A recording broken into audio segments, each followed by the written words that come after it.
RGPV offline exam को operate करने के लिए सबसे पहले आपको degree.rgpvexam.in पोर्टल को ओपन करना होगा, जैसे ये मैंने किया हुआ है। आप यहाँ पर देखेंगे तो यहाँ ऑफलाइन और ऑनलाइन दोनों एग्ज़ाम्स के इंस्ट्रक्शन मुझे दिख रहे हैं होम पेज पर। आप अगर ध्यान से समझें कि एमसीक्यू का मतलब है ऑनलाइन एग्ज़ाम, मतलब एक ऑनलाइन एग्ज़ाम में आपको कुछ एमसीक्यूज़ यहाँ पर दिखेंगे और ऑफलाइन एग्ज़ाम में आपको एक क्वेश्चन पेपर दिया जाएगा। आप अपनी आंसर शीट लिखेंगे और उस आंसर शीट को इस पोर्टल पर अपलोड करेंगे। तो दोनों में थोड़ा-सा आपको डिफरेंस समझना होगा। यहाँ हम बात करते हैं ऑफलाइन एग्ज़ाम की। तो सबसे पहले मैं लॉगिन कर लेता हूँ। मैंने एक डमी आईडी से रजिस्टर्ड अपने आप को पहले से किया हुआ था और ये मैंने अपना आईडी एंटर किया। मैं अपना पासवर्ड एंटर कर देता हूँ। जैसे ही मैं लॉगिन होता हूँ तो आप देखेंगे कि मेरा जो डैशबोर्ड है वो 2 पार्ट में डिवाइडेड है। फर्स्ट पार्ट में मेरी बेसिक डिटेल्स हैं, जो मेरी पर्सनल डिटेल्स हैं। तो ये मैंने कुछ डमी एंट्री अपनी की हुई थी, मेरा नाम, enrolment number, mobile number, email ID. और सेकंड पार्ट में राइट साइड आप देखें तो आप मुझे जितने भी पेपर कोड्स मिले हैं वो सारे पेपर कोड। और यहाँ पर मैंने देखिए आप, तो यहाँ पर मैंने एक डेमो नाम का एक पेपर कोड एंटर किया था, जिससे मैं आपको एग्जाम्पल में समझाऊंगा। अगर आपका सब्जेक्ट का नाम या टाइटल यहाँ पर शो नहीं होता है तो कोई चिंता वाली बात नहीं है। आप ये ज़रूर याद रखिएगा, इंश्योर कीजिएगा कि आपके पेपर कोड जो है वो प्रॉपर होने चाहिए। जैसे इलेक्टिव अगर है तो इलेक्टिव सब्जेक्ट में आपका पेपर कोड प्रॉपर होना चाहिए। लाइक यहाँ पर लिखा हुआ है CS702C, तो ये प्रॉपर वैसा ही होना चाहिए। तो इसे आपको इंश्योर करना होगा। अगर आप देखें तो यहाँ पर मेरा एग्ज़ाम शेड्यूल्ड है, इसलिए स्टार्ट बटन मुझे इनेबल आ रहा है। अवेलेबल है मेरा एग्ज़ाम और ये ऑफलाइन एग्ज़ाम अवेलेबल है। क्योंकि मैंने इस आईडी को पहले भी यूज़ किया था कुछ स्टूडेंट्स को डेमो देने के लिए, तो मेरी पहले से एक फ़ाइल अपलोडेड दिखेगी आपको, तो उसे आप बिल्कुल इग्नोर कीजिएगा। मैंने स्टार्ट एग्ज़ाम बटन पर क्लिक किया, तो ये एक विंडो ओपन हो गई है। देखिए मेरी प्रीव्यू में एक फ़ाइल, पुरानी एक फ़ाइल अपलोड हो गई है, लेकिन हम नई फ़ाइल भी अपलोड करके यहाँ पर देखेंगे। चलिए आगे बढ़ते हैं। तो यहाँ पर देखिए आप, अपलोड कॉपी फॉर डेमो, सबसे ऊपर यहाँ पर लिखा हुआ है upload copy for demo. Upload copy for demo का मतलब है कि डेमो ये मेरा पेपर कोड है जो लास्ट स्क्रीन पर आपने देखा था, तो डेमो मेरा पेपर कोड था। लाइक आपका पेपर कोड है CS708, तो यहाँ लिखा होगा upload copy for CS708।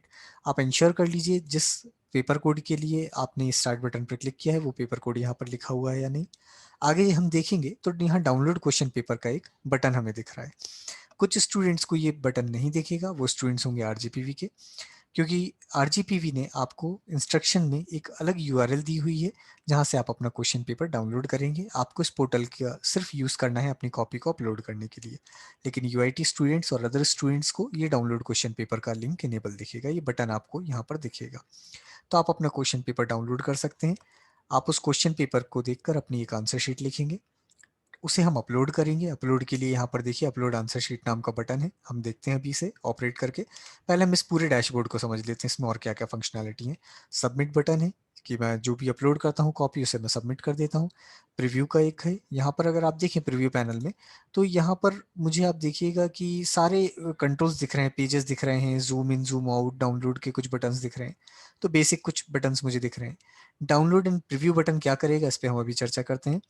Last में अगर आप देखें तो यहाँ और लिखा हुआ है, और का मतलब है या तो आप इस प्रोसेस को फॉलो करें या तो आप इस प्रोसेस को फॉलो करें। सेकंड प्रोसेस अगर आप फॉलो करते हैं तो इस प्रोसेस को आपको पहले ही इंस्ट्रक्शन में गिवन होगा कि आप इस प्रोसेस को फॉलो कर सकते हैं, एलिजिबल हैं या नहीं है। देखिए यहाँ पर साफ साफ लिखा हुआ है choose centre for copy submission. मतलब आपको अगर किसी भी वजह से आप अपनी कॉपी इस पोर्टल पर सबमिट नहीं कर पाए, अपलोड नहीं कर पाए, XYZ कोई भी रीज़न है, और अगर आपको इंस्ट्रक्शंस दिए गए हैं कि आप अपनी कॉपी सेंटर पर जमा कर सकते हैं, तो आप इस ऑप्शन का यूज़ करेंगे, वरना आप इस ऑप्शन को उपयोग में नहीं लाएंगे।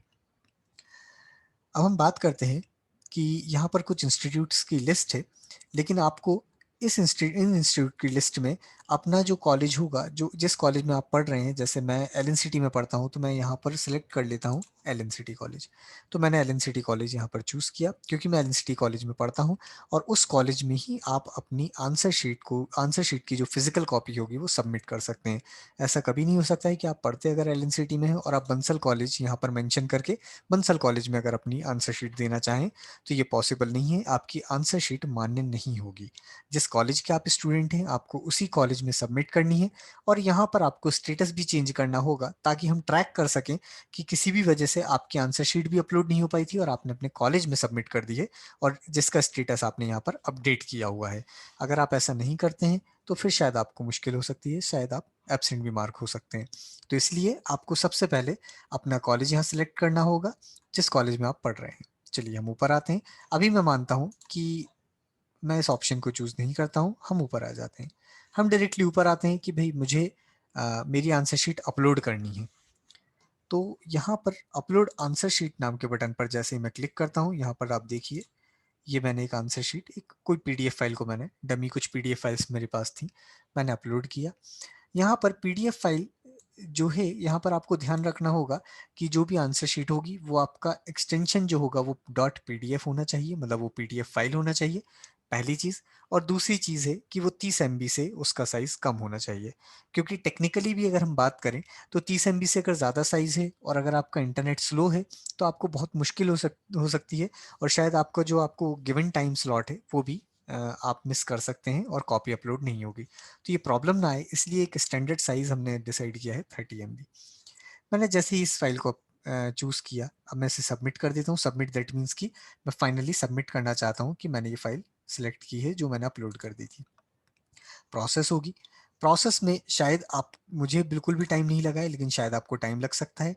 टाइम इसलिए लग सकता है क्योंकि आपकी जो फाइल होगी वो थोड़ी सी बड़ी होगी। मेरी फाइल बिल्कुल छोटी सी MBs में फाइल है, तो आपको थोड़ा पैशेंस रखना होंगे। अब हम आगे बढ़ते हैं।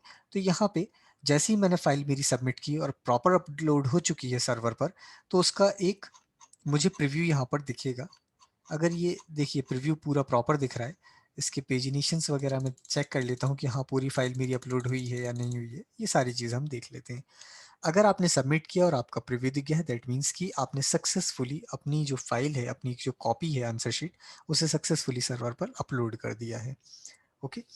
अगर किसी भी केस में आपकी ये फाइल यहाँ पर नहीं दिखती है, मैं ऐसा मानता हूँ कि शायद आपकी ये फाइल यहाँ पर नहीं दिखती है, तो आप सबसे पहले डाउनलोड एंड प्रीव्यू बटन पर क्लिक कीजिएगा। डाउनलोड एंड प्रीव्यू पर जैसे ही हम जाते हैं तो ये ऑटोमेटिकली आपकी फाइल के लिए रिक्वेस्ट करेगा सर्वर पर, और आपकी फाइल अगर सर्वर पर होगी तो आपको यहाँ पर शो हो जाएगी। दैट मीन्स कि सर्वर पर वो फाइल आपकी अपलोडेड है। ओके। तो अगर वैसा भी कर लेते हैं और फाइल अगर आपको दिख जाती है, दैट मीन्स आपकी फाइल सक्सेसफुली अपलोड सर्वर पर हो चुकी है। चलिए, अब मैं मानता हूँ कि मैंने शायद गलती से दूसरी फाइल चूज कर दी है और अपलोड कर दी थी, ऐसा मुझसे गलती से हो गया। तो आपको बिल्कुल चिंता करने की बात नहीं है, आप फिर से अपलोड फाइल्स में जाएं। आप फिर से, जैसे मैं ये चूज कर लेता हूँ और ये मैंने सबमिट किया। अब मैंने नई फाइल सबमिट की है, फिर से ये प्रोसेस हुई और ये अपलोड मैंने की। यहाँ पे मेरी नई कॉपी आ चुकी है, अगर आप देखें तो ये मेरी नई कॉपी आ चुकी है।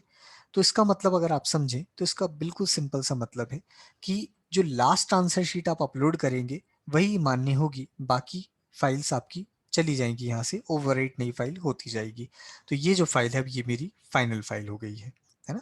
तो ऐसा अगर आपको कोई डाउट है कि आपकी फाइल अपलोड नहीं हुई है तो आप अगेन, अगर आपका टाइम स्लॉट गिवन जो टाइम स्लॉट अभी है, तो उस टाइम स्लॉट में आप अपनी फाइल को अपलोड कर सकते हैं। ठीक है। मैंने इस पोर्टल के बारे में लगभग आपको सारी बातें बता दी हैं। मैंने इस पोर्शन के बारे में बताया है, इस बटन के बारे में भी आपको बताया है, डाउनलोड प्रीव्यू के बारे में, और लगभग सारी चीज़ें हम देख चुके हैं। मैं एक बार फिर से रिपीट कर देता हूँ आपको। आपको सबसे पहले degree.rgpexam.in नाम के पोर्टल को ओपन करना होगा। लॉगिन करेंगे, लॉगिन करके एक डैशबोर्ड आएगा। जो पेपर कोड आपका मेंशन होगा जिसका आज एग्जाम है, उसके आगे एक स्टार्ट बटन होगा। स्टार्ट बटन पर आप क्लिक करेंगे तो एक विंडो पेयर होगी, ये वाली विंडो ओपन होगी, जिसमें आप अपनी फाइल को अपलोड कर देंगे। डाउनलोड क्वेश्चन पेपर कर सकते हैं, प्रीव्यू देख सकते हैं, डाउनलोड प्रीव्यू भी कर सकते हैं, लेकिन ज़रूरी नहीं है ये करें। अगर आपका यहाँ अपलोड हो चुका है तो अननेसेसरी आप इस बटन पर क्लिक ना करें तो बहुत ज़्यादा बेहतर होगा। अगर आप यहाँ देखें तो और में आपको एक इंस्टीट्यूट की लिस्ट है। मैंने यहाँ पर आपको बाकायदा मेंशन किया है कि इंस्टीट्यूट आपका वही होना चाहिए जिस कॉलेज में आप पढ़ते हैं, ताकि आप उसी कॉलेज में ही सबमिट करें। और दूसरे कॉलेज में अगर आप अपनी फाइल सबमिट करते हैं, आंसर शीट सबमिट करते हैं, तो वो आंसर शीट मान्य नहीं होगी। यहाँ स्टेटस अपडेट करना बहुत ज़्यादा ज़रूरी है, वरना आपकी कॉपी ट्रैक हम नहीं कर पाएंगे। तो ये एक बेसिक सी मैंने पोर्टल के बारे में आपको समझाया कि कैसे हम आरजीपी एग्ज़ाम में, ऑफलाइन एग्ज़ाम में अपनी कॉपी अपलोड कर सकते हैं। तो very all the best. Thank you.